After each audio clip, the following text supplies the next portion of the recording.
A report is claiming that the Lakers have offered their potential new coach $100 million.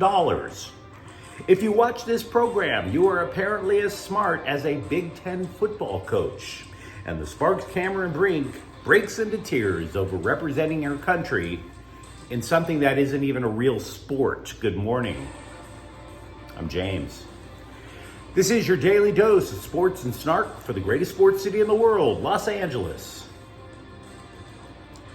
This is the faithful Angelenos morning report. So it is June 9th, 2024. Welcome back to the Sanctum Sanctorum of LA Sports. It is also the Lord's Day, Sunday, and if you believe in God as I do, take a moment, thank Him for the good things that you have in your life, like LA Sports. And if you like being in the know about LA, clickety-clack the like button, clickety-clack the subscribe button. There's a notification bell, hit that, it'll let you know when we drop new content. Sharing is caring, let people know we exist, and by all means comment. Now, before we go through the news and notes, look at the scoreboard. The Dodgers whooped that ass until there were pinstripes all over the Yankees' booty cheeks. Dodgers 11, Yankees 3. Teoscar Hernandez hits 2 home runs, including a grand slam. Kike Hernandez also homers. LA leads the West by 8 games. But I would be remiss if we didn't recognize Pantown 294, the supporters group for the Dodgers. I'm a soccer fan. I love supporters groups, always have. They may be the only so-called supporters group in Major League Baseball. Fox Sports estimated that 5,000 Dodger fans marched through the streets of the Bronx to turn that $2.3 billion dumpster into Dodger Stadium East. Absolutely glorious. Absolutely glorious. Gotham City FC 2, Angel City FC 1. Clarice Labijan scored for Angel City, which has not won in 4 matches. I'm assuming Batgirl scored twice for Gotham. Meanwhile, today, the Dodgers are at the Yankees at 4. Tyler Glasnow is 6-4 with a 2.93 ERA. Lewis Gill, 8-1 with a 1.82 ERA. The Dodgers are going for a clean sweep of the American League's best team. Meanwhile, Las Vegas is in town to play the Sparks at 6. Let's see if the Sparks can actually have a winning streak of 2. And let's get to the news. You know how much I love shooting down media lies if you've watched this channel at all, and we have 2 to knock down regarding the Lakers. For example, a dude that I've never heard of before named John Fanta of Fox Sports is claiming that the Lakers have offered UConn coach Dan Hurley a $100 million contract. Now, if that's true, there's no way that UConn can match that. Hurley makes $5.25 million a year over there. But if you take a deeper look, there is, in my opinion, no effing way the Lakers offered Hurley $100 million. First of all, for decades, we have been told that the Lakers are just basically a family business, like a mom and pop shop down the street, selling vacuum cleaners and falafels or something like that. Jeannie Buss is like, we can't afford massive contracts. We can do it for players because there's a salary cap and we know what we make in terms of TV revenue and whatever. Coaches, however, are an entirely different story. And then you look at Laker coaching history. Darvin Ham, $5 million a year. Phil Jackson made $12 million a year at the most, and that was in a contract that lasted 2 years. So now we're sitting there saying we're bumping it up to a $100 million contract. You're telling me that the Lakers, who notoriously underpay their coaches, I mean, the reason Ty Lue isn't already their coach is because they lowballed him, and now they're going to throw down 9 figures. And I want to clown this Fanta guy for it because I've never heard of him. So how seriously can we take his NBA sources? The guy covers college basketball. He doesn't have NBA sources. But then I read his last tweets about how much he loves his wife. So, much like the Grinch, my heart grew 3 times that day. I think I'll give him a pass. But again, don't necessarily buy that story. He covers college, not the NBA. He doesn't have that amount of flex. Meanwhile, in the second Lakers rumor that we can shoot down in a ball of flames, you know Jimmy Butler is trying to get a 2-year max deal from Miami by any means necessary. And that is what you should take from the breathless rumors that have reached the homepage even of CBSSports.com and damn sure all over the Lakers blogosphere. The dude goes to a Sparks game. He notices that Cameron Brink, wearing her Sparks jersey, has his number. They both wear number 22. So he tweets that 22 would look good in purple and gold. And so he goes out, buys her jersey, and they both post a thirst trap pic on the Instas. So yeah, it got clickbait bloggers into wave after wave of orgasms. Yes, I'm talking about orgasms on the Lord's Day. No refractory period either, just one orgasm after another about the Lakers finally landing a third superstar. Please stop. The dude can definitely dominate when he wants to, but he has not played more than 64 games in any of the last 5 seasons. We've talked about how fragile LeBron can get now that he's in his pushing 40. We know how fragile Anthony Davis is. The solution is not to add a third fragile superstar. Stop it. If you've seen this program regularly over the last couple of years, you know I'm a former sports writer. Big whoop. That knowledge plus $10 will get you a dime bag, right?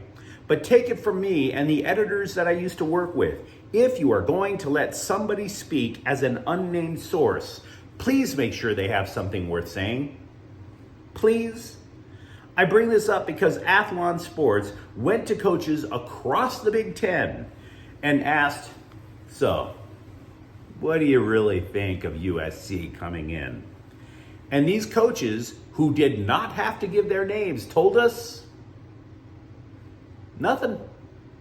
They told us nothing we didn't already knew. Here's a quote. Lincoln Riley screwed up and held on to a bad situation with his DC a season too long. But hiring Danton Lynn from across town was a smart move.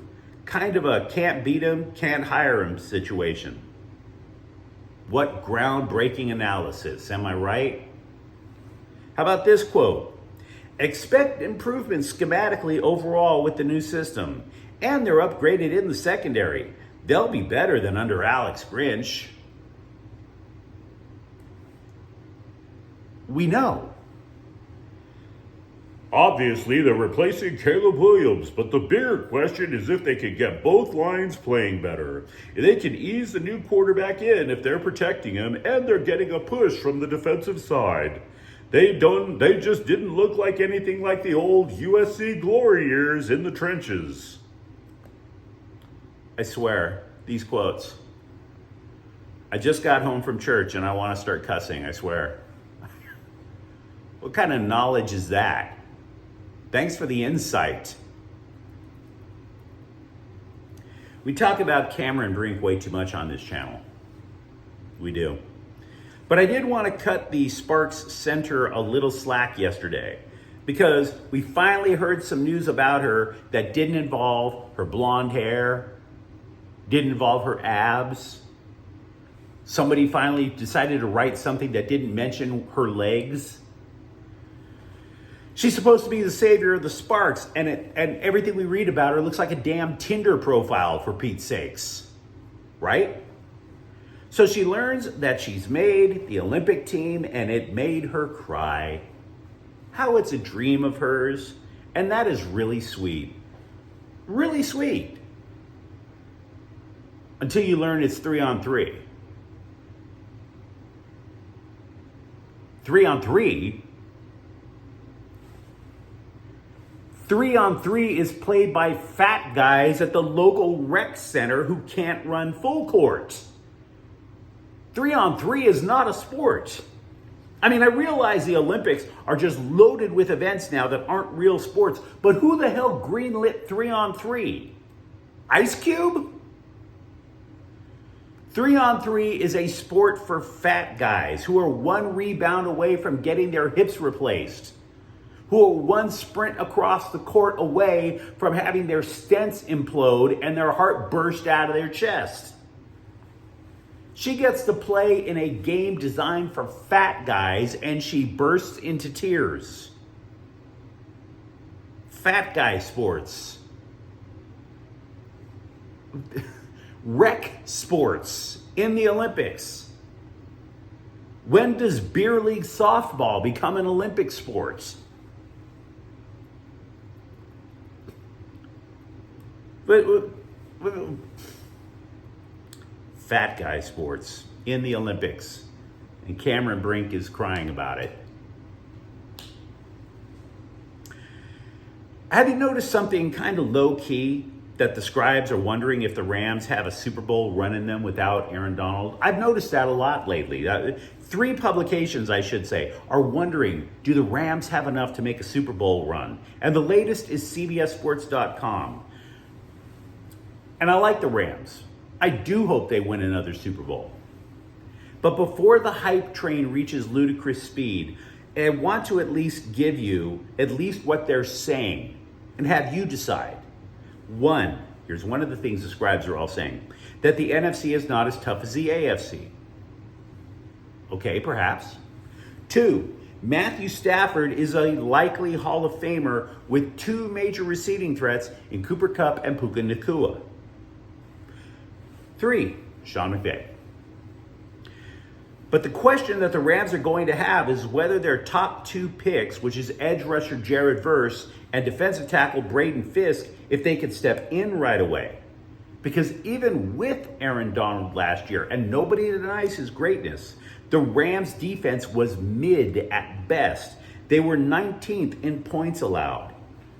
Let's be real, there were a lot of scheming involved with the Rams coaches. You might have noticed that one of the reasons that the Rams would win, for example, if you recall their season opener in Seattle, is they would run the ball, let the clock tick down between plays to like 1 second, and do anything possible to keep that young defense from being exposed. When Kyron Williams got hurt and the running game vanished as a result, the defense got blown up. So let's just tap the brakes a wee bit. The Arizona Republic has reported that former USC basketball player and current nepotism recipient Bronny James had his workout for the Phoenix Suns on Wednesday. The Suns hold the 22nd pick in the first round of the NBA draft. But let me know what you think in the comments thread. Do you believe that the Lakers are perfectly willing to offer Dan Hurley 9 figures? Do you think anything about USC football that wasn't mentioned by those coaches in the Big Ten? I mean, are they idiots or something? Or are they just holding back? And if you enjoyed the content, don't forget to subscribe to Faithful Angelenos. We talk LA sports every single day here. Thank you for watching. I'm James. We'll be back tomorrow. Faithful Angelenos is a Kian Corte El Queso production. Take care.